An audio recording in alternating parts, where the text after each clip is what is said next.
Mais um podcast na Kombi e eu quero te fazer uma pergunta. Você já ouviu falar de implante coclear?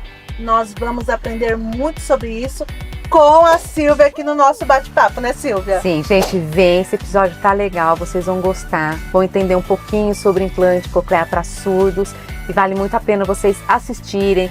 Ó, passa pro pessoal, manda para quem vocês conhecem, é que vale muito a pena. É isso aí. Venha ouvir, se inspirar e aprender com a experiência da Silvia e você vai gostar. Obrigadão.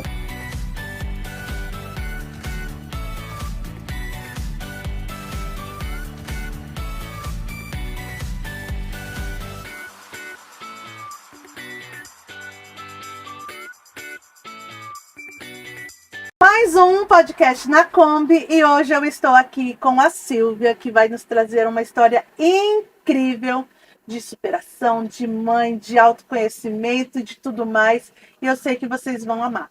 Se você ainda não está inscrito no canal, aproveite este momento para se inscrever, ativar o sininho aí para receber nossas notificações e compartilhar também, gente, por favor. E no final, comenta aí se gostou, se não gostou, né? Deixa aí a sua opinião.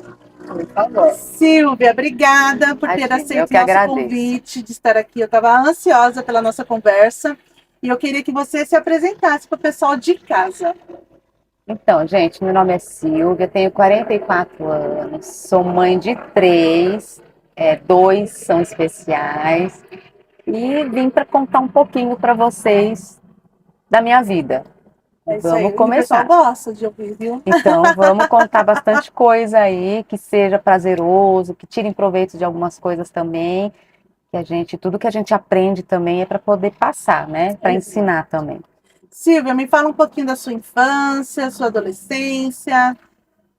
Aquela infância gostosa, nasci em Santana de Parnaíba, fui criada lá até meus 17 anos.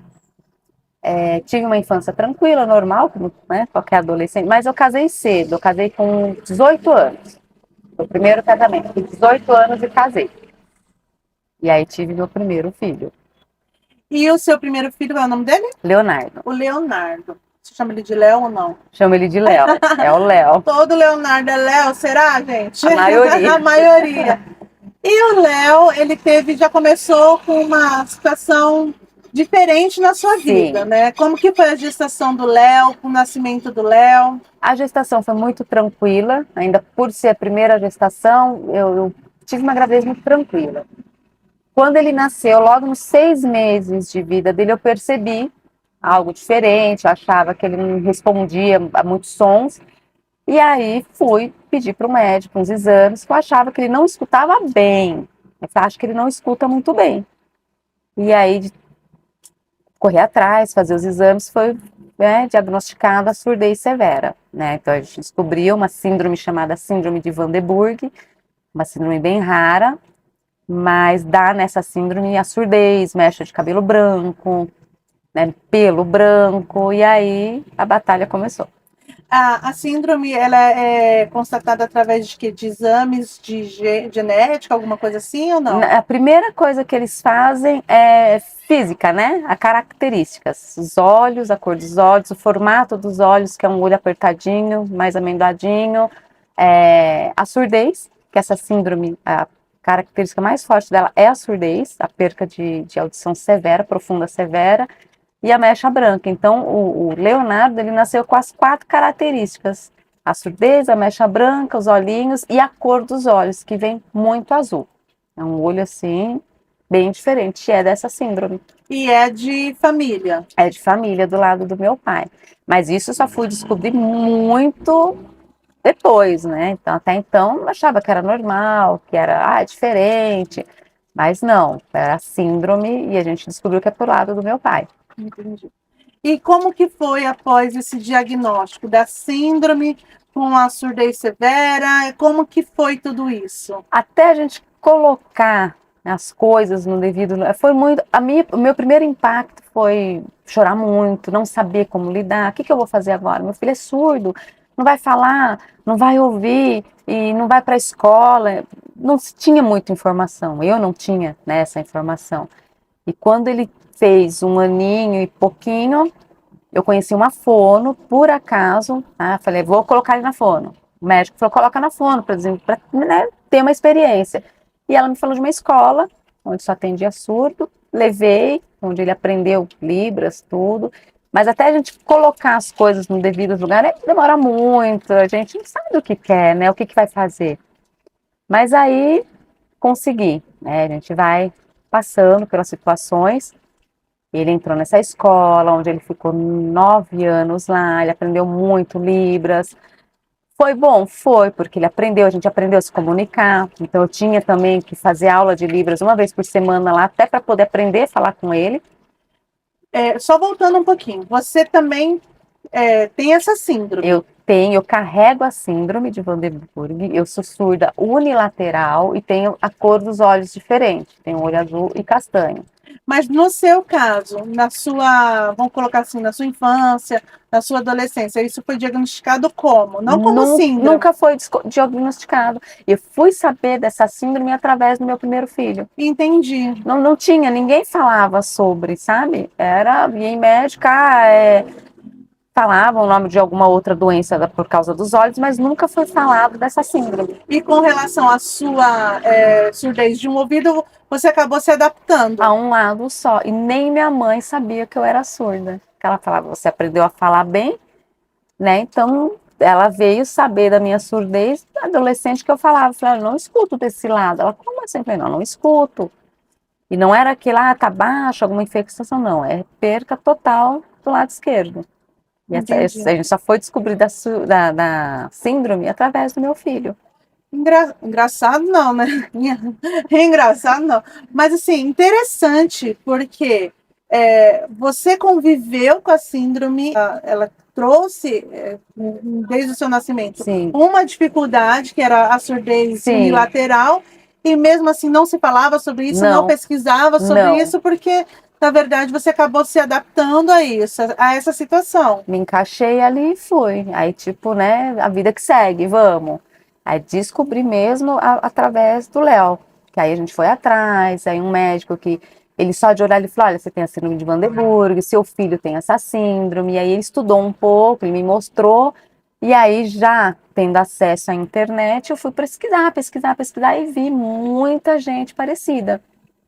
E como é que foi se descobrir mãe de primeira viagem, com um filho surdo e tendo que correr atrás de meios para que ele fosse atendido, que ele fosse ali, sei lá, trouxesse para ele ferramentas para que ele pudesse se desenvolver? Eu vou te falar que eu perdi meu chão, porque a gente não sabe para onde vai. Aí você começa a andar no escuro, né? Mas até eu conseguir ver o que eu ia fazer, foi através de conseguir uma consulta aqui, conseguir um exame ali, aí quando ele ganhou o primeiro aparelho auditivo, e aí aí eles iam, né, indicando, encaminhando, olha, eu aconselho agora você fazer uma terapia de fonoaudiologia, leve ele na fono, ele fez, mas até chegar também demora muito, né, você tem uma consulta, você faz um exame hoje, espera daqui não sei quantos meses para refazer outro exame, então isso acaba atrasando o potencial do seu filho e o tempo dele aprender, porque o surdo ele precisa ter um apoio de fono, terapia, uma terapia que seja bem árdua mesmo, para trabalhar aquilo naquela criança, para poder desenvolver. Para quem, às vezes, não tem o conhecimento, eu falo assim que aqui a gente está para conhecer e aprender juntos, né? Inclusive, se eu usar algum termo inadequado, você me corrija. Fique em paz. Porque a gente está aqui para aprender. Exatamente. Mas o que exatamente faz uma fono nessa situação? Eu estou perguntando porque, assim, quando a pessoa tem uma falta de mobilidade nos braços ou nas pernas, vai na terapia, a gente sabe que é exercício que estimulam os músculos. Fisioterapia, né? Vai fazer as fisioterapias. E como que funciona na fono? A fonoaudiologia, ela vem para a criança, para o surdo, vou falar minha experiência como mãe de surdo. Sim. Desenvolver a fala, não permitir que ele fique muito, porque se ele fica sem falar, fica com a boquinha dura. Então, desenvolver a fala, aprender a pronúncia, né, a ter conhecimento até a leitura labial vem junto com o tratamento de fono. Só que a gente tem a fono que pode falar com surdo em libras, tem uma fono que é pós-implantado, que a gente já vai chegar lá, para aqueles que usam implante. Tem a fono, que é especialista em crianças com autismo. Tem muita criança também surda com autismo. Então, tudo isso tem que ser, não é só levar naquela fono. Infelizmente, a gente vai naquela que tem disponível. Eu tenho essa para você, a gente vai. Porque o ramo da fonoaudiologia, ele é muito amplo, né? É grande. A gente fez um podcast aqui com uma aluna de fono, ela é lá da Unicamp, a sua. Vocês podem procurar aí, ó, na lista que vocês vão achar. E hoje ela faz pesquisas em várias áreas. E ela fala que esse ramo ele tem um leque enorme, né? Então, assim, tem especializações. Ela pode ser uma fono, se especializar para trabalhar com surdo, para trabalhar com autista, para trabalhar com surdo que ouve, que é o implantado. Ou simplesmente não trabalhar com surdo, trabalhar com pós-cirúrgico, trabalhar com canto, trabalhar com outras coisas. Tem aquela criança que tem a língua presa, tem aquela criança que demora para desenvolver a fala. Então, é um leque bem grande. Por isso é tão importante um especialista especializado. Ficou esquisita a frase, mas é bem isso que eu queria dizer. Mas é isso mesmo, é uma fono que seja especializada para aquilo. É uma fono, olha, eu sou fono e eu fiz especialização em surdo, para trabalhar com surdos, para trabalhar com pós-implantado, para trabalhar com uma criança que tem problema de fala. E na rede pública, isso é fácil de encontrar? Não é fácil, gente, é uma batalha árdua, viu? Mas eu falo para as mães, vai atrás, exija, porque eles têm que te trazer. Não, a gente não tem, mas a gente vai trazer então, vamos atrás. E é muito importante, porque a diferença que faz para nós, tanto para os filhos quanto para nós, você vê o desenvolvimento do seu filho, você vê que ele é capaz, nossa, dá um alívio, né? E isso é muito importante. Na rede pública é muito difícil de conseguir. Não digo só na pública, na particular também a gente está tendo dificuldade. E quando você acha, uma terapia de 30 minutos. Então, 30 minutos não dá para fazer uma terapia para uma criança. Nem só para um surdo, mas para qualquer outra criança. É muito pouco tempo. Até porque a criança ela é bem dispersa, independente... Até você conseguir a atenção dela, já se passou os 30 minutos. Sim. Então, isso é complicado. Com o Léo especificamente, você levou ele na fono, tentaram fazer... com que ele usasse o aparelho auditivo, você estava me contando que ele não se adaptou. Tem isso também, da criança surda não gostar do aparelho auditivo. O Leonardo, ele usou até os 9 aninhos dele, com muita briga. Qual era a reclamação dele? Ele dizia que ele tinha dor na cabeça e tremor nos olhos. E eu percebia também que com isso ele tinha muito sangramento nasal, por causa das dores de cabeça. Então ele não gostava de usar.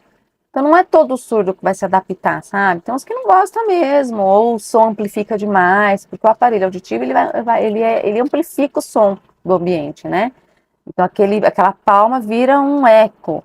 E não é, no caso dele, que é surdo profundo, não é tudo que ele respondia. Então ele não gostava do aparelho. O aparelho auditivo permite que eles escutem o som como a gente escuta? Não, de jeito nenhum, nem voz. Ele não entende voz, ele vai ver um barulho, mas ele não vai saber que é voz. E agora, o aparelho, no caso dele, ele respondia a um trovão. Se ele passasse muito perto de um latido de cachorro, a gente fala que são sons de alerta. Sim. Tem a surdez menos, né? Aquela surdez que você teve uma infecção, a criança perdeu um pouco da audição, que o aparelho ajuda muito. Mas são casos, por isso que é importante o acompanhamento, passar a fazer os exames. E é caso a caso. É caso a caso. Tem a audiometria, tem o Bera, tem a epitanciometria. Então, todos esses exames para ajudar a saber o grau de surdez da criança e poder ter um diagnóstico certo e um tratamento certo, né? Certo. E aí, o aparelho, para ele não gostou. Aos 10 anos ele não quis mais usar, escolha dele, mas ele já falava muito em Libras. E a gente tem e hoje ele tem também uma boa leitura labial. Hoje ele está com quantos anos? 24 anos. 24 anos. E você ainda tem essa preocupação com ele, principalmente com os sons de alerta? Todos os dias. Todos os dias. Ele conseguiu tirar a habilitação dele. Não é todo lugar que tem um instrutor que fala Libras, nós achamos um. Ele tirou a habilitação dele, ele dirige, ele tinha moto, mas a gente sempre fica coração de mãe, né? Sim. Aí, às vezes, eu falo para ele, mas você toma cuidado, porque às vezes vem uma buzina.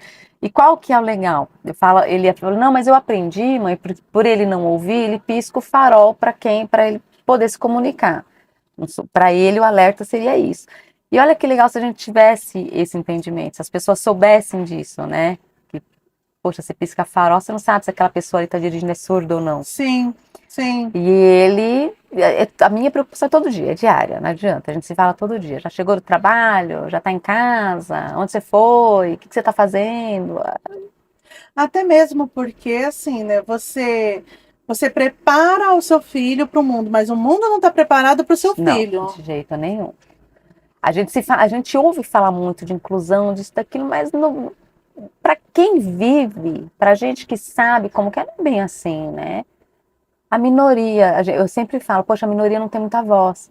Mas se a gente puder também levar essa minoria e a gente está aqui, a gente existe, muita coisa pode mudar, sim. Eu acredito nisso. Eu tive um trabalho com uns adolescentes lá da igreja que eu frequento há uns anos atrás, eu acho que foi no ano de 2019 e 2020, que eu tenho amizade com a Roberta Correia, que ela é intérprete de Libras, que conhece o Jadson, foi assim, ó, foi chegando. O Jackson ele é intérprete dos meus 2 filhos, que ele foi na Isso. escola. Então, assim, ela que me indicou para ele fazer um podcast com a gente, mas assim, o meu contato sempre de amizade, né? A gente cresceu na mesma igreja e tal. E foi uma época que surgiu uma ideia de dar cursos de Libra para os adolescentes da igreja. Nossa, é muito bom. E aí a gente conseguiu fazer isso por 2 anos. Então, assim, é difícil aprender Libras, é difícil, gente, não é fácil, Muito precisa difícil. de dedicação. E adolescente é meio disperso, mas algumas coisinhas saiu, tipo assim, o oi, o bom dia, o boa noite, tal. Então, assim, e eles achavam o máximo quando eles conseguiam falar pelo menos um oi. Eles gostam. O problema de Libras, para quem quer aprender, é uma dica, gente. Tem que falar todo dia. É igual você tá aprendendo inglês. Se você não ficar falando, treinando, você esquece. Né? É uma segunda língua. É. Então, assim, pro surdo, aquele surdo que fala em Libras, torna-se a primeira língua dele, né? A primeira língua materna. E se você não falar tudo, você esquece. Porque você não está ali todo dia lidando com surdo. Então você tem que. Eu aconselho, quer fazer curso de Libras, faça, põe lá vídeos, fica treinando com vídeo. Hoje a gente tem a internet, que tem muitos youtubers aí que faz. Tem muitos surdos youtubers. Sim. Tem muitos surdos hoje que falam da E experiência assim, de né, vida. hoje em dia, até na própria programação de TV aberta, a gente consegue, de repente, ver alguma outra propaganda ou alguma outra programação que tem ali a imagem, né, de um do intérprete. E Poderia ali ter você mais, vai treinando, né? Se fosse uma coisa assim, meio que universal, todo tivesse, uma das questões diferentes. Meu filho adora cinema, o mais velho, mas não é todo filme que é legendado. É muito difícil ter filme legendado para eles assistirem. E nem todo surdo sabe ler. Eles leem, mas a leitura deles é um pouco. Tem palavras que ele não conhece. Eu estou falando a minha experiência como mãe, um menino de 24 anos, tem palavras que ele não conhece. Então, só o fato de estar legendado não significa que está totalmente acessível para ele. Não, porque vai ter palavras ali que ele não conhece. Entendi. Esses dias, uma reportagem falando de um tornado, ele me perguntou: o que é tornado? E eu fui explicar para ele o que era tornado. Ele, tá, igual um vento forte. Eu falei, filho, mais ou menos. Então, tem palavras que ele não vai conhecer. A escrita também é um pouco diferente. Por isso que se eles começarem desde cedo a ter um acompanhamento legal, eles podem aprender a escrever muito bem. Mas sempre vai ter ali, você vai perceber que não é uma pessoa ouvinte que está escrevendo. E também a gente tem a dificuldade, eu imagino, né, da mudança não é idioma que eu quero dizer, mas a mudança das palavras por regiões do Brasil, por exemplo. Tem também, tem essa diferença também. Uma vez me perguntaram, mas Libras não é mundial? Eu falei, não. Libras é língua brasileira, língua de sinais brasileira. Tem dos Estados Unidos, então tem muitas coisas que é diferente. Né? É muito diferente. Tem alguns estados em São Paulo que eles falam o papai assim, outros é papai assim, então é diferente. E aí é infinito, né? É sempre um desafio. Sempre. E no caso dele que não tem, que não usa o aparelho, essas coisas assim, uma dificuldade e uma preocupação como Total, mãe. porque ele não vai ter esse som de alerta, porque ele não gosta de usar o aparelho. O que faz ele ter uma percepção maior assim com a visão. Então ele sempre está atento, tá? Mas a gente tivemos essa pandemia onde foi muito difícil para ele, porque além dele não ouvir a máscara, então assim, ele depende muito da leitura labial para ele entender E as expressões e as também, né? expressões. Então ele falava para mim, ele falou assim: "Eu estou ficando nervoso", porque ele não conseguia ter esse contato com as pessoas, né? As pessoas de falar com ele, e ele pedia para tirar a máscara. A gente até fez uma máscara com uma parte aqui de era um tecido, não era tecido, parecia um plástico para mostrar a boca, Transparente. transparente para poder mostrar a boca. Então é bem difícil. Mas se ele usasse o aparelho, ele ia ter pelo menos esses sons de alerta, mas ele não se adaptou. Fizemos o ano passado um reajuste no aparelho dele, ele fez o molde novo, tudo, mas ele não se adapta. Hoje é mais difícil ele aceitar hoje. Bom, o Léo, com todas as dificuldades impostas na vida dele, ele superou e ele está, vamos supor, adaptado ao meio, né? Ele que se adaptou. Ele se adaptou à sociedade. Não Então, a sociedade a ele, porque a gente já estava conversando sobre isso, que existe essa dificuldade, muito que a grande. sociedade não se adapta a ele. Ele que tem que se adaptar à sociedade. Sempre. Que deveria ser o contrário, né? Mas assim, hoje ele trabalha, ele terminou os estudos, ele dirige. Para aqueles que acham que surdo não pode dirigir, gente, dirige sim, tirou a habilitação dele, é super responsável, trabalha, super conseguiu. Hoje está falando que querer fazer curso, e a gente tem que sempre falar que eles podem. Olha, é querer, você consegue. Ah, não tem intérprete lá? Dá um jeito. Vai atrás do que você pode.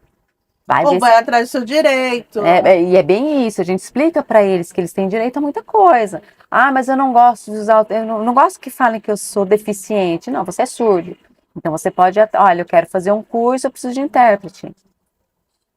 Na época de escola dele, a gente teve uma demora para vir intérprete, quando ele estava, acho que no quarto, quinto ano. E aí eu fui na escola, falei, então você é intérprete do meu filho, eu vou ficar aqui. Que você acompanhou. 2 dias arrumaram intérprete, a intérprete veio. Às vezes a gente vê assim, né? Existe uma certa demora, mas de repente tudo vira mágica, né? A demora, acho que é eles que fazem a demora, né? Porque quando você mostra que você tá firme, então, se meu filho não vai ter um intérprete, eu vou ficar aqui por ele. Aí a questão é resolvida. É a mesma coisa com o médico. Se você tá dependendo de um exame, vai demorar, então vou levar ele, vou ficar lá na porta, eu vou na Câmara, eu vou na Prefeitura, eu vou na ouvidoria. Aí aparece a consulta, aparece o exame. Então, isso a gente tem que. As pessoas acham que é normal, né? É normal. Não, não é normal. A gente tem que procurar sempre o melhor, porque a gente tem que entender daquilo. Exato. Agora vamos falar um pouquinho dos outros dois. Aí tem a Ana Clara, de 13 anos, que é ouvinte, né? Uma menina que adora estudar, não me dá trabalho. É uma criança assim, é bem na dela. E ela aprendeu Libras. Ela falava bem mais fluente. Depois dos 17 anos do Leonardo, ele foi morar com o pai. Então, por esse afastamento, mas ela falava bastante com ele desde pequenininha. Quando ela nasceu, ele tinha 8 anos. Ele tinha 8 quando ela nasceu. Quando ela fez 2 aninhos, ele estava com 10, eles falavam muito. Ele que tinha paciência para ensinar ela? Aprendeu tudo com ele. A minha família aprendeu a falar Libras com ele. Porque a gente vinha da escola, né? Onde ele aprendia, e eu fazia esse curso toda semana e a gente trazia para a família. Então, meus sobrinhos, os primos dele falam com ele, entendem muito bem ele. Mas o Leonardo chegou uma época da vida dele que ele se fechou muito no grupo de surdos, e eles têm disso, sabe? Eles ficam com quem entende eles. E ele se fechou muito ali no grupo, mas a família inteira entende. O meu pequenininho, quando tá perto dele, fala em sinais com ele. Que legal. Mas hoje eu tento menos, por quê? Porque o Gabriel é implantado, então eu preciso fazer ele soltar a voz, eu preciso mostrar para ele que ele fala. E tá indo. Para também desenvolver. Senão é mais cômodo para eles ficar nos sinais, né, em Libras. E quando você ficou grávida do Gabriel, como você se preparou para isso? Que você falou assim, que você já começou a pensar, ele vai ter a síndrome. Já. Quando eu descobri a gravidez, eu já estava de 3 meses, eu falei pro meu marido, falei, olha, se for menino, vai vir surdo. Aí ele, não. E a gente até costuma falar, mas nem um dedo da mão é igual. Eu falei, tá bom, mas eu já tinha no meu coração que ia vir surdo. E aí, com o tempo, fui falando para ele, falei, olha, a gente já pode se preparar para o implante. Vamos saber mais sobre. Mesmo na gravidez. Na gravidez. Falei, gente, vamos procurar saber sobre, porque o que foi passado para mim há 20 e poucos anos atrás era muito pouco, não podia me basear só naquilo. Eu precisava de opiniões, eu precisava de médico que fizesse a cirurgia, de mães, de implantados, e eu fui atrás. Por isso que é muito bom a gente ir atrás de informação. Né? Fulano me diz, não, vai atrás do que é certo, de um bom médico, de uma boa fono, de pessoas que sejam implantadas, que foi o que eu fiz. E atrás de informação verídica, Certa, possível. né? Aquela... Porque às vezes a gente fica atrás de, fulano disse, e não disse nada, né? Porque... não vinha, vira um balaio de gato. É. E aí quando a gente chegou, ele falou, não, a gente se preparou para isso, tá bom, se vier surdo a gente sabe que tem uma hipótese do implante.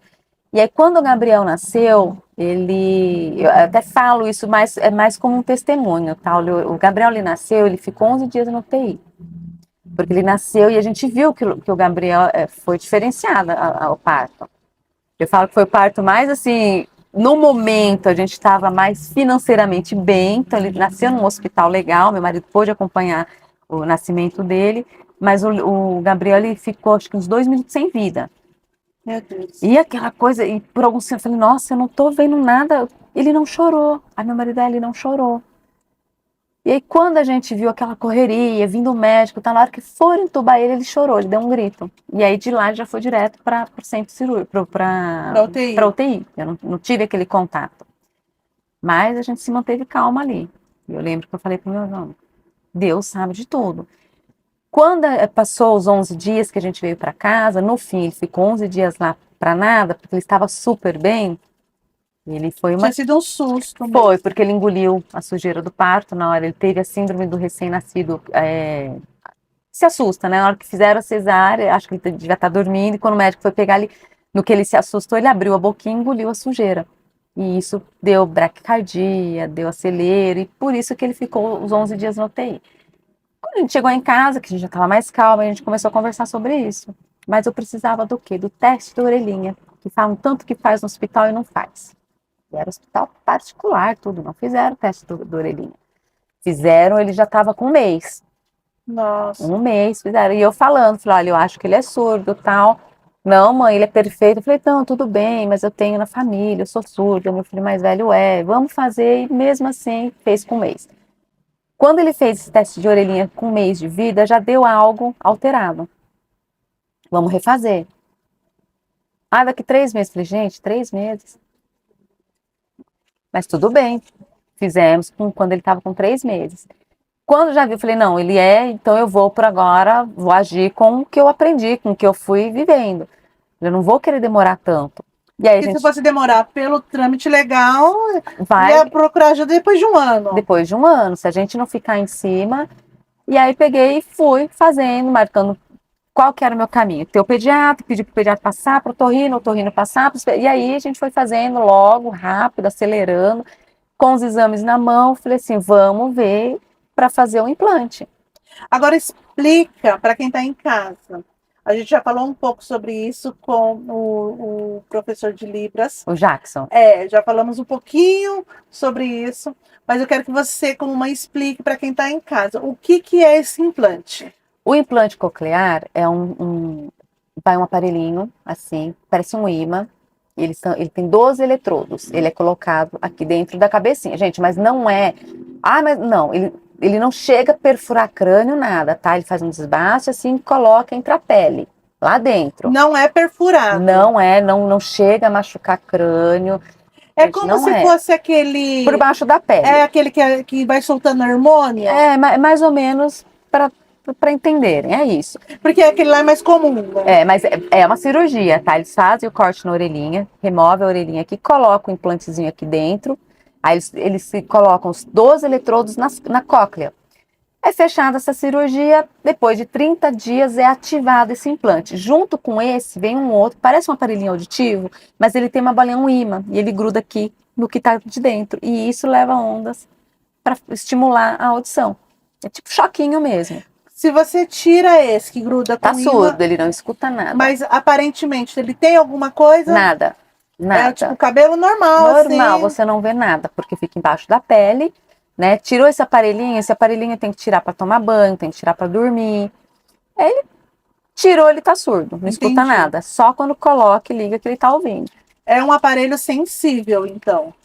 É um aparelhinho sensível e caro, né? Se você hoje procurar lá se informar sobre implante coclear, é 150 mil. Entendi. E hoje eu falo para as mães que o plano de saúde é obrigado a dar esse aparelho, esse implante para a criança. A criança nasceu surda, tem todo o diagnóstico de surdez severa. Tá, o médico atestou lá que ele pode fazer o uso do implante, o plano de saúde tem que dar tudo. Inclusive o SUS também faz isso. É uma fila mais longa, demora mais. Mas é um direito. Mas é um direito. Consegue, tá? Demora, mas consegue. No caso do Gabriel, quando a gente foi dar os primeiros passos para a cirurgia, a gente tentou via SUS. Fomos para a clínica, mandaram para lá. Né? Lá tem o centro, eu sei que tem nas clínicas, tem o Sanatório de Bauru e a Unicamp. É os que eu conheço. Somos de São Paulo, fomos para lá. Gente, o tratamento lá foi muito ruim. A gente saiu de lá muito triste. Não a gente tinha que estar às 5 horas da manhã, a gente era atendido 1 hora da tarde. Então era muito tempo com uma criança, tinha que parar para dar almoço. E em si mesmo a consulta era assim. Então, Passa aqui, né? 15 então minutos. isso deixou a gente muito chateado, porque a gente falava, poxa, gente, a mãe já chega sensível, Sim. sabe? Porque você está indo atrás de algo, de uma cirurgia para o seu filho, você já vai com o coraçãozinho assim, poxa, vai dar certo, ele vai fazer essa cirurgia. Aí você chega lá, você é atendida mal, a pessoa que está ali na frente é grossa com você, isso acaba com você. E aí eu peguei e falei pro meu marido, eu não aguento mais esse tipo de atendimento. E a gente tinha o plano de saúde. Falei, vamos ver pelo plano. Aí eu entrei, me informei e vi que o plano é obrigatório, sim. É de A direito. princípio eles negam, né? Negaram, Ou mas tenta eles empurrar com a barriga. até que da primeira vez o Gabriel, quando eu entrei pelo plano de saúde, eles me pediram todos os laudos, já tinha tudo, porque eu estava tentando pelo SUS. Apresentei esse médico que fez a cirurgia do Gabriel, ele foi um médico assim tão maravilhoso na nossa vida, que ele mostrou todos os caminhos a serem feitos e demorou, depois que a gente deu entrada pelo plano de saúde, de verdade, Roberta, demorou 3 meses para ele ser chamado para fazer a cirurgia. E ele estava com quantos anos, o Gabriel? O Gabriel, o primeiro implante dele, que ele fez 3 implantes, mas vou te dizer por quê. Ele fez o primeiro implante ele saiu do hospital no aniversário de 2 aninhos dele. Bem piquitito. Quanto mais cedo fizer, melhor, porque a criança não vai ter o atraso de fala. O Gabriel, quando ele fez o implante, ele tem um atraso de fala de 2 anos. A vida auditiva dele é diferente. Ele foi implantado com 2 aninhos, então a vida auditiva dele conta dali Pra frente. Para trás ele não tinha, né? Ele não tinha barulho, silencioso total. Operou essa primeira vez, podia ter implantado os 2 lados, sim, mas o Gabriel no centro cirúrgico ele teve subiu a temperatura dele e aí tiveram que fazer um lado só, por segurança. Então são 2 lados. Os 2 lados. Sempre. Sim.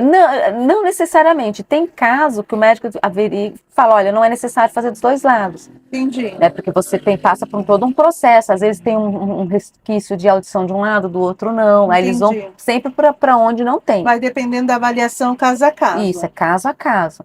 E quando ele fez o primeiro, ok, ativou depois de 1 mês, foi aquela coisa maravilhosa. As pessoas acham que ele já sai ouvindo muito alto. Não. E aí vai passo a passo, vai fazendo os mapeamentos. Essa ativação, deixa eu só voltar, porque assim, é mais por curiosidade mesmo. Você foi num consultório para eles ligarem esse aparelho. Depois de 30 dias, que a cicatriz está bem firme, aí a gente vai até a clínica das fonos. Quando é feito esse implante, vai 2 fonos juntos nessa cirurgia, que elas fazem o teste dos eletrodos ali, com a criança ainda sedada.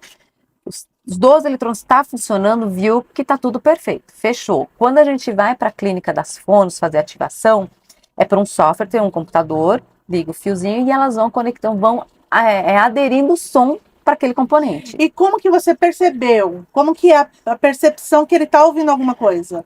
Elas começam fazendo o teste bem baixinho. Aí quando chega um grau que ele percebeu, ele é muito engraçado que eles dão Para você perceber, ele olha, ele fez assim. Tipo, alguma coisa diferente Ligou, aconteceu. como se tivesse ligado. Aí ele fez assim. Aí ela pediu para mim falar com ele. Eu falei, oi, filho. Aí ele ficou procurando. Quando o pai falou que a voz é mais. Meu marido, eu lembro que ele falou assim, oi, filho. Aí ele olhou e começou a chorar. Assustou. Assustou com a voz do pai, ele começou a chorar. Aí se enfiou assim, ela, olha, calma, calma, e foi a fase de adaptação. Mas ele já saiu do consultório ouvindo bem pouquinho.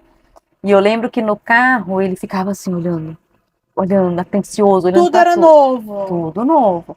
E aí, depois de 3 meses, fez o segundo mapeamento, aí elas vão aumentando até um grau que está confortável para ele.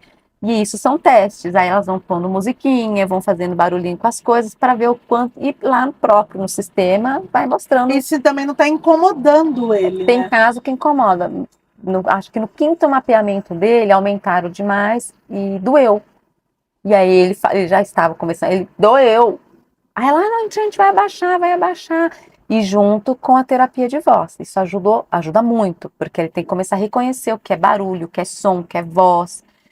Isso tem Distinguir ali o a que é cada. o quê. Eu lembro que teve um médico, um senhor, que ele falou assim para mim: quando a criança é ativada com implante coclear, Tudo é como barulho, se né? você tivesse num. Você tá no Japão, liga um rádio japonês, você não entende nada. Blá, blá, blá. É a mesma coisa para criança. E Então ele tudo é vai. barulho, não Tudo é é barulho. informação, é Não, barulho. tudo barulho. Então aí entra as terapias. Então hoje ele faz toda semana terapia, 1 hora de terapia toda semana e em casa. A família tem que ajudar muito. No caso dele, é Gabriel, né? O Gabriel. Ele implantou um lado, depois ele implantou outro. E qual que é a terceira? Quando ele implantou o segundo lado, o esquerdo, com 4 aninhos, fez o mês de ativação, Ele 30 já falava, dias, então. já estava falando. Ele já estava com 2 anos de implante, estava falando super bem, estava ouvindo já barulho de chuva. Uma vez eu pisei numa folha seca, ele, e eu mostrando para ele o que era, então já estava começando a falar legal. No segundo implante, ativamos com 30 dias, foi fazer mapeamento com 3 meses, e aí, um dia antes, não, minto, ele fez o mapeamento numa segunda. Na sexta-feira, ele caiu e bateu a cabeça. Mas ele não bateu no local dos implantes, ele bateu atrás. Então a gente acha que com esse tranco, os eletrodos entraram em curtos. Então, 9 eletrodos entrou em curto. E aí parou de passar A a informação. informação para ele. E na segunda ele já tinha o mapeamento. E aí, quando fizeram o mapeamento, mostrou lá os 9 eletrodos desligados. Só que aí foi guerra para mim conseguir reimplantar ele. Aí foi difícil. Tanto é que faz agora, ele reimplantou esse ano, em fevereiro. Então agora ele está reimplantado. A gente teve que refazer a cirurgia, tirar aquele implante de dentro que estava quebrado, colocamos E é sempre outro. cirurgia de anestesia geral, né? Anestesia geral, precisa. Que já é um desespero também para uma mãe. Eu te confesso né? que nessa terceira eu fiquei muito tranquila. Porque a cirurgia em si é rápida. É 1 hora e meia de cirurgia, 2 horas no máximo ali. E ele vem muito bem. Aí vem, lógico, a cabecinha toda enfaixada, porque precisa segurar, pressionar. Mas ele já vem acordadinho, ele comeu super bem. E todas as crianças que eu conheço implantadas, as cirurgias foram muito tranquilas. E o médico me passou muita segurança mesmo, que eu falo que não é mais médico, já se tornou amigo da família. Já faz parte da Já família. faz parte, que ele acompanha o Gabriel desde 9 meses de vida. A gente fazia cirurgia, tudo. E aí, esse reimplante eu estava mas até chegar esse reimplante foi briga. Agora, com o Gabriel implantado, ele frequentou escolas normais. A fase 1 dele, ele tinha intérprete, que foi o Jackson. Ficou e ele estava falando bem Libras, só que o que a gente percebeu? Fazendo uma análise com as fonos e o próprio médico, ele estava começando a querer falar Libras e não desenvolver a fala, porque para ele era mais cômodo e era mais fácil. Então ele começou a usar muitos sinais em casa e eu falava, você sabe falar, fala, e ele respondeu, não, e saía falando em Libras. E aí, por orientação, vamos focar então em voz agora, né? Vamos estimular a voz dele. Quando ele tiver numa certa idade, a gente começa a entrar com Libras, para ele ser bilíngue, que falar em Libras e ter oralidade, falar. Até porque pode ter acabar a bateria, ter algum acaba, problema, né? O implante é maravilhoso, mas tem também aquelas situações, exemplo, quando tiver na fase adulta, a gente não sabe Deus me livre, sofre um acidente ou isso, aquilo, tá surdo. Então, se ele está falando em Libras, ele pode se comunicar com outros Sim, surdos. Embora ele já desenvolveu muito bem a fala. Então, ele sempre vai estar olhando para sua boca e ele vai estar conseguindo ler e falar direito. entendi. Mas a gente fala até de falar em Libras pelo nosso mais velho, pelo Léo, porque ele é só Libras e leitura labial. Então, a gente quer a nossa família toda interagindo com isso. Sim. E ele gosta de falar em Libras com o irmão. Ele gosta. Então, às vezes, os dois ficam de segredinho, eu falo, ah. E uma coisa que ele faz muito também, quando eu brigo com ele, ele tira os implantes e não tá ouvindo, Sério? e sai assim para mim. Mas é muito, o implante tem os, é muito bom, mas a gente tem que saber também que tem aquelas eventuais, que nem no caso dele, eu jamais imaginava, e isso não foi falado, da criança cair e bater a E o que cabeça. mais criança faz é É cair, cair. gente, pelo amor de Deus. Então, na questão da escolinha, primeiro ele ficou a primeira fase o ano todo com o intérprete, com o Jackson. Quando o Jackson saiu, ele ficou sozinho. E essa fase 2 eu fiz uma carta, pedi para a Secretaria de Educação não mandar intérprete, porque a gente queria ver ele esse ano, a desenvoltura dele. E como foi? Então, no primeiro mês, a professora me chamou e falou: olha, eu não sei como é que era no passado, mas ele é totalmente independente.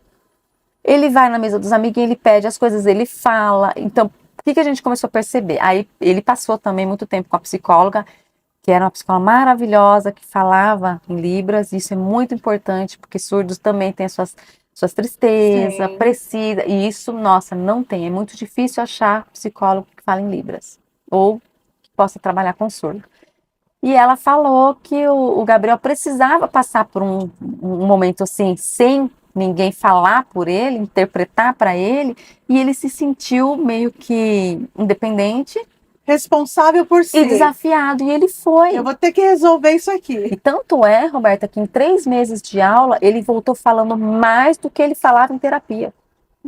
Por causa Nossa. dos amiguinhos, É o por causa estímulo, do né? estímulo, a tia, né, da sala sempre falando, Gabriel, vamos agora, vamos. E ele entende tudo. Então E os hoje, amiguinhos entendiam, por exemplo, de repente a dificuldade dele? Tipo, não fala rápido, não é, fala, isso é né? engraçado falar, que na primeira fase eu levei um livrinho para a professora que falava sobre a deficiência, sobre a surdez, e pedi para ela ler para os amigos. Eu falei, você pode fazer? E ela super gostou.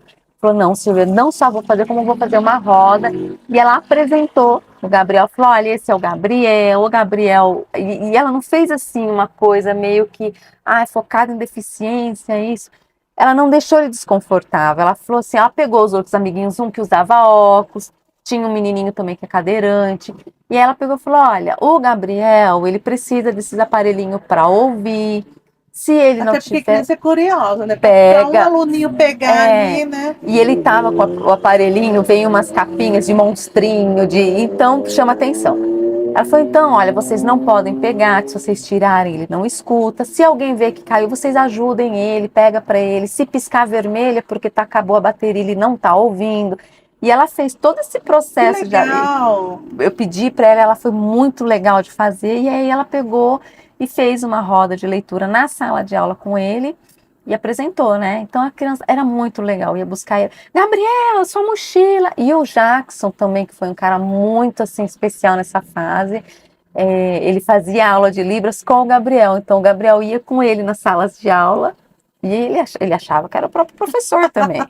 Estou aqui Estou ensinando. ensinando. Isso é legal, que faz eles quererem algo mais. Sim. E isso deslanchou. Esse ano a mesma coisa. E acaba um pouco também, eu penso, com essas dificuldades, esses muros de preconceito, né? Que é aquilo que você falou assim, eles tendem a ficar no mundinho deles. Sim, E quando eles se sentem responsáveis por ensinar, eu vou ensinar ele a se comunicar comigo. eles É uma afloram responsabilidade social muito, aqui. eles E aí afloram. vai abaixando essa resistência, E né? é uma coisa que eu falei para elas lá. Eu falei assim, olha, na reunião, toda reunião de escola eu choro. Falo, gente, eu não vou mais, porque a gente se emociona com as coisas, né? E ela fez, assim, apresentou para as mães. Falou, olha, mães, eu vou pedir um favor para vocês, se as crianças chegarem fazendo alguns sinais lá, não é coisa feia, porque uma mãe reclamou que o filho chegou fazendo assim, e isso é I love you em sinais. Ah, mas o meu filho eu pensei que era algo satânico. Não, não é. Ele está aprendendo uma língua de sinais de um amiguinho. Então, eles vão chegar em casa falando. Então, é muito assim, a educação também vem de casa. A gente tem que também Sim, preparar nossos filhos. sim. Né? Olha, você vai ter amiguinhos diferentes lá, né? Então, você tem que respeitar. E aí, a escola, não posso, foram muito, muito assim, a empatia florou ali. Sim. Então eles foram muito, eu pedi, eles fizeram. No aniversário dele, eu falei, olha, é aniversário do Gabriel, e ele falou, eu quero parabéns na escola. Eu sei que, mas vocês podem cantar um parabenzinho para ele sem bola, que ele tem pavor de bexiga, porque o estoura e o Me barulho pro assusta. implantado é muito forte. Fizeram a rodinha de parabéns. Então, assim, é muito da gente conversar, de você levar para a escola o que seu filho gosta, o que ele não gosta. E a gente vê muito isso lá, O né? diálogo é sempre importante, né? Muito.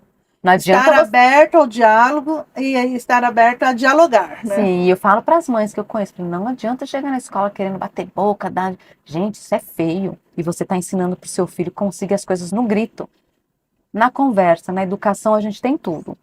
Né? Então a gente tem que começar de casa. Eu falo para meus filhos, se você entrar num lugar e não dá bom dia, boa tarde, boa noite, você é feio. Você não tem educação. E tanto é que a gente dá bom dia para todo mundo que a gente está. É pro papagaio que tá Fala ali. também, se tiver que falar. Mas é muito importante isso. E ele deslanchou na escola. O Gabriel tá com quantos anos? Hoje ele está com 5 anos, 5 anos. está implantado dos dois ladinhos já fez o segundo mapeamento no lado esquerdo, onde está baixinho, mas ele já está se adaptando. Fala normalmente, oraliza e fala Sim. Libras. Não é fala Libras. Como que Não, fala? ele usa Libras também, mas assim, muito Não pouco, não muito. muito. Mas a gente quer, quando ele entrar na fase de alfabetização, aí a gente vai entrar com intérprete também. Porque eu acho muito importante para ele. Não tem muita gente que é contra Libras em escolas. Eu vi pessoas falando, até surdos, tá? Ah, mas por que que vai forçar? Gente, não é forçar. Não é porque você só tem um surdo ali, mas é só um, mas que precisa de vocês, Sim, precisa também da mesma coisa de vocês, sim. né? Precisa ali conversar, precisa ter amigos, precisa ser social, Interagir. interagir, participar. Então, o Leonardo, meu mais velho, ele vivia muito calado nas escolas por causa disso. Só que aqui em Barueri a gente tem muito surdo. Muito. Tem muito surdo. E ele fez um grupo muito grande de surdos. Hoje tem todas as mesmas idades. E eles se mantiveram amigos desde lá. Então, eles sempre se encontram. O Gabriel, eu falo que ele é conhecido como um surdo que ouve. Ele é um surdo que ouve, porque ele tem um implante. O implante dá uma possibilidade de ouvir melhor. Mas ele tirou o implante, gente. A identidade dele é surda. Ele é surdo. Ele só Não tem, muda, não né? Não muda. muda. Ele só tem uma qualidade melhor para ouvir. É uma ferramenta, Sim. né? Na Para gente que verdade. usa É. óculos, para uma pessoa que é deficiente física precisa de uma cadeira. Então é isso. E você tendo dois filhos surdos e idades tão diferentes, né? Muito. E história de vida também tão diferente, um implantado e o outro não. Como mãe, qual você, vivenciando esses dois aspectos, qual que você acha que é a maior dificuldade na sociedade? Eu acho que para a sociedade a gente precisa mais de pessoas qualificadas, né? Você vai, olha que legal que seria num posto de saúde, num hospital público, ter um intérprete que possa falar com alguém que usa Libras, um surdo que usa Libras, né? De experiência, aquilo que eu tinha te falado, meu filho precisou passar no médico, ele tem 24 anos, não quer mais que a mãe vá junto. Ele ficou 5 horas para ser atendido porque já tinham chamado o nome dele, mas ele não escuta.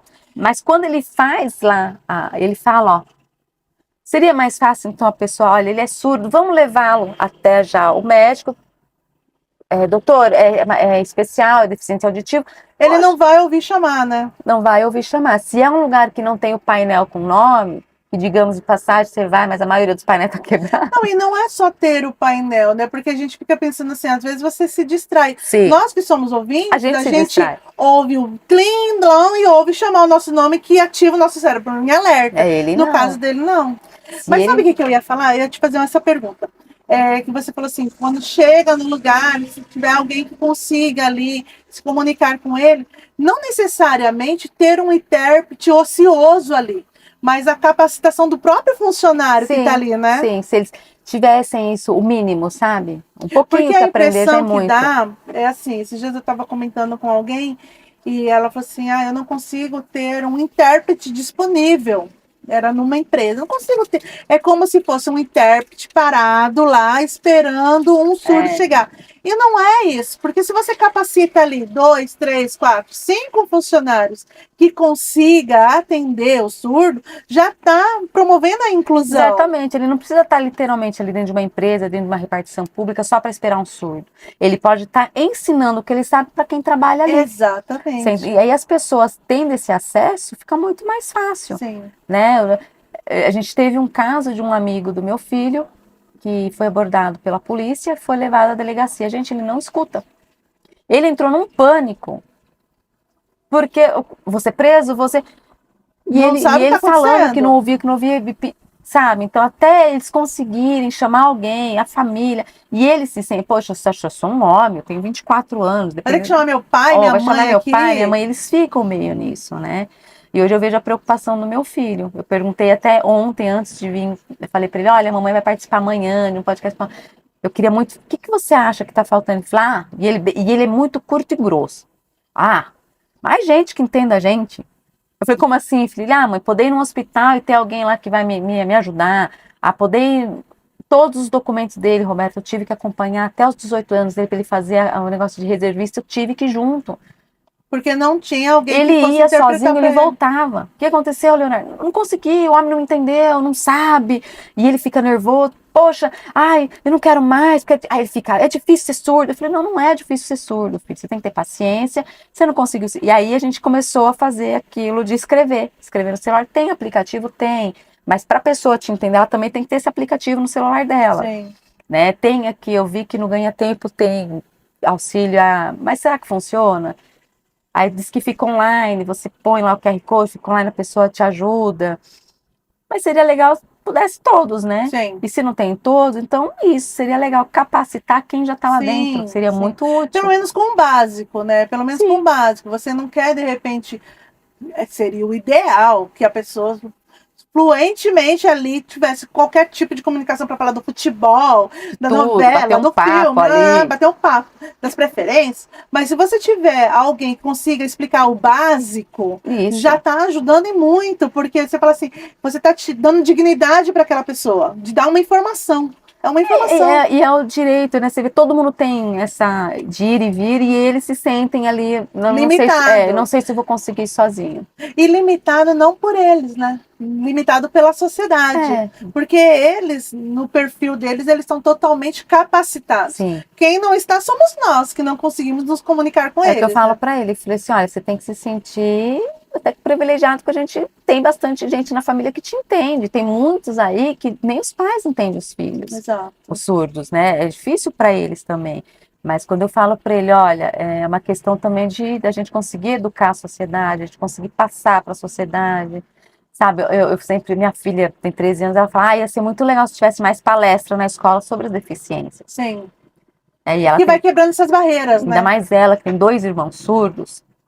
Ela fala, poxa, eu queria poder falar mais sobre isso, mas não falar como, hoje é dia especial, dia do surdo, vamos falar dia do surdo. Não é coitados, não é tadinhos. É uma coisa de informação e inclusão, no sentido de que a gente pode ir junto. Vamos lá, você vai falar um pouquinho, eu sei falar outro pouquinho, e aí a gente vai ajudando ali naquilo que pode. E é geral, né, Roberta? Tem, assim, crianças que, poxa, que querem... A minha filha, eu acho maravilhoso quando ela fala que tem os 2 irmãos surdos, e aí você vai, vamos comemorar, hoje é o dia do surdo, aí se fala aquela semana inteira do dia do surdo. Mas se houvesse, não só para os surdos, tá? Para outros que necessitam também. Falar mais sobre o autismo, falar mais sobre uma criança cadeirante, falar mais sobre uma criança depressiva. E a gente precisa lembrar que essas pessoas, elas não estão só na escola e no hospital. Elas estão na lanchonete, elas estão na sorveteria, elas estão no bazar. Elas estão ali pegando um trem, precisando elas estão ali comprar um curso. Um grafite 07. Como que ela vai pedir um grafite 07? Como que ela vai pedir um lápis de uma cor específica se você não entender? E é por isso que eles criam muito vínculo num lugar só. sabe? Eu percebi isso com o meu filho mais velho. Ele mora com o pai dele lá em Santana de Parnaíba. Você não tem vontade? Ah, não, mas aqui todo mundo já me conhece, todo mundo sabe que eu sou surdo, o pessoal da padaria me conhece, o pessoal do mercado me conhece. Então eles ficam com aquele, sabe? Ele fica limitado, né? Ele tem um mundo inteiro para explorar e não pode explorar porque a sociedade não está Porque eles ficam com preparada medo, para é. isso. Agora, quando tem bastante informação, eu conheço surdos que viajam o mundo inteiro. Eles adoram. Teve um que me falou, Silvia, você sabia que o surdo tem direito a viajar de avião de graça? Falei, não, me dá esse contato. Mas ele me deu todos os passo a passo. Você liga na companhia aérea, você fala que seu filho é surdo. E eles têm direito mesmo. Então ele viaja, assim, tem país. A minha sobrinha, acho que mora na Suécia, e é legal lá que tem uns lugares que mostra intérprete, sabe, na hora. Você, tem muita coisa escrita para surdo lá. E deveria, assim, né, existir um selo ou um incentivo aos comércios que consigam atender esse público, Que né? aí eles já vão ali sabendo que tem. Exato, eles conseguem identificar, tipo assim, aqui eu vou ter, tipo, uma dignidade maior de que eu vou falar e as pessoas Olha, me vão. entendem. Exatamente. Eu passei muito assim com o meu mais velho em questão de banco, né? Ele ia no banco, ele precisava, poxa, ele tirou o cartão dele, o salário dele. Mas toda vez ele ia e voltava, mãe, você vai ter que me ajudar. Teve época que nem eu estava com o Gabriel pequenininho, ainda não podia sair de casa e ele precisava resolver e ele foi. E ele não conseguia porque não tinha ninguém que pudesse ajudar ele ali. Então eu tive que pedir para ela, falei para ele, faz um vídeo e eu vou conversando com a gerente do banco. Então isso é pontos que a gente precisava, sabe, ter acesso. Existe uma falta de preparo da sociedade. Sim. E não só uma falta de preparo, uma falta de interesse em se preparar, né? Sim. Porque se você for pensar, você está falando de uma situação de banco, que é uma instituição financeira altamente lucrável. Sim. E mesmo assim não disponibiliza um funcionário que tenha conhecimento em Libras, né? Do mesmo jeito que eles estão lá com o coletinho, posso ajudar? Eles podiam ter, falo Libras, ou estou aqui para te ajudar e ter um conhecimento para ajudar um surdo. E a gente tem que ver que a nossa população, nosso mundo tem de tudo. Então é surdo, é cego, é autismo, é cadeirante. Eu acho que enquanto isso não mudar e não melhorar, a gente sempre vai estar estagnado. E a gente precisa evoluir, né? Porque vão vir mais crianças. A gente sabe que não é só o meu, não é só o daquela pessoa. Sempre vai ter necessidades diferenciadas que a gente precisa se preparar para isso. E como é que a gente evolui? Com diálogo e com respeito. Sem Eu costumo dúvida. dizer, Silvia, que a gente não precisa saber sobre tudo. Mas se a gente respeitar e tiver diálogo, a gente aprende para poder certeza. fazer essa ponte, né? A gente tem que criar muitas pontes, né? Estiver aberto a aprender, a ouvir também, né? Exatamente. Poxa, a sua experiência pode valer para alguma pessoa. Exato. A minha experiência talvez hoje pode fazer alguma mãe, poxa, eu vou então lutar mais, eu vou. Não, tá certo. Ou que você, mãe, que soube de um diagnóstico agora, meu filho é surdo. Você vai conseguir, vai dar conta. Tem aí, hoje em dia eles conseguem viver muito bem, né? Eles podem trabalhar. Tem empresas que têm lá seu tanto que para contratar. E são empresas boas. O meu filho trabalhou em empresas boas. Né? E é aquilo, né? Não é porque eles têm uma certa obrigação de contratar as pessoas, né? Portadoras de deficiência, os surdos, tem aquela nomeação, que significa que o surdo não tem a qualificação para aquele trabalho. Ele muito tem. pelo contrário. Muito pelo Eles até se esforçam para mostrar que podem. Exatamente. Então, assim, eu conheço surdo que fez faculdade, eu conheço surdo que tem uma boa profissão. É aquilo, desde o começo. A gente tem, desde cedo, um bom diagnóstico, um bom tratamento, um acompanhamento, tudo para a evolução deles. E eles conseguem. Mas a gente tem que estar ali firme também para fazer acontecer. Como sempre, as mães ali sendo a base e tendo aí o direcionamento aí para que os nossos filhos tenham uma qualidade de vida melhor, sempre, né? Sempre. E é isso, eu quero agradecer. A gente ficou falando muito. Mas eu acho que tudo isso serve de inspiração e de experiência, né? Não só para as mães que têm filhos que de repente vai procurar uma ajuda, através do implante ou através de terapias, mas também, às vezes, você tem um filho aí que não tem nenhuma alimentação, você não tem, aí está tranquila, mas você quer uma sociedade mais inclusiva e você vai dizer, não, eu vou fazer a minha parte para uma coisa procurar aprender melhor, alguma né? coisa. E a gente ensinar em casa, falar, olha, se você encontrar alguém que tem um pouco de paciência, um pouco de empatia, porque eles não são assim Procure porque ajudar, querem. né? Não é assim, eu não sei falar em Libras, não vou me comunicar. Não, às vezes ele consegue ler seus lábios, Sim. às vezes ele consegue escrever. De alguma forma, procure se comunicar, procure ser útil, procure ajudar, né? Porque e eles gostam muito. Aí, ó, tá vendo? Silvia, obrigada mais uma vez. Eu quero que você volte, porque a sua experiência acrescenta muito, né? Não só como mãe, mas como os seus filhos lindos, especiais, que tem muito a ensinar também. Precisar, a sua gente luta, volta. a sua batalha e as suas conquistas, né? A gente tem muito a aprender com isso. Eu quero deixar uma lembrancinha para você, que é a canequinha do nosso podcast e o nosso adesivinho, gente, como forma de carinho. Na Kombi. Na Kombi. Adoro. E eu queria que você fizesse suas considerações finais. Ai, gente, primeiro que papear com você foi maravilhoso. Eu não esperava, a gente vem meio tímido e, né, a gente acaba se soltando. Eu não sei se eu pude ajudar em alguma coisa, mas eu acho assim, gente, é tudo base de educação. É a base da gente entender das coisas. Então você tem que entender do que você está falando para você passar certeza para as pessoas, né?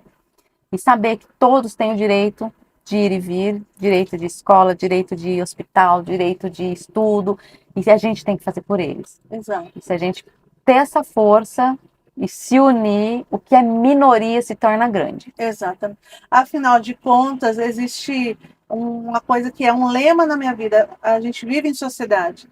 E nós temos que nos preocupar uns com os outros. Sempre. Né? Não é só porque você tem um filho surdo que eu não tenho, que o problema é seu, não. O problema é nosso porque vivemos em sociedade. Sim. O bem-estar do seu filho também é responsabilidade minha. Né? Então a gente tem que trabalhar junto nisso para que a gente tenha uma sociedade mais inclusiva. Né? E mais bonito, mais suave de se viver, né? Mais leve. Né? Mais leve que a gente quer para todo mundo. Já tem tanto problema no mundo, chega, né? Não vamos criar mais, não, né? Vamos tirar. Vamos fazer parte da solução. Vamos abraçar. Abraçando a gente. É isso aí. Obrigada. Obrigada, Silvia, pelo carinho, pela atenção. E você aí, eu já disse no começo, se inscreveu? Deu tempo já de se inscrever, de comentar, de compartilhar. E a gente vai ficando por aqui e até o próximo episódio na Kombi. E um beijo. E eu vou levar minha xicrinha da Kombi. É isso aí.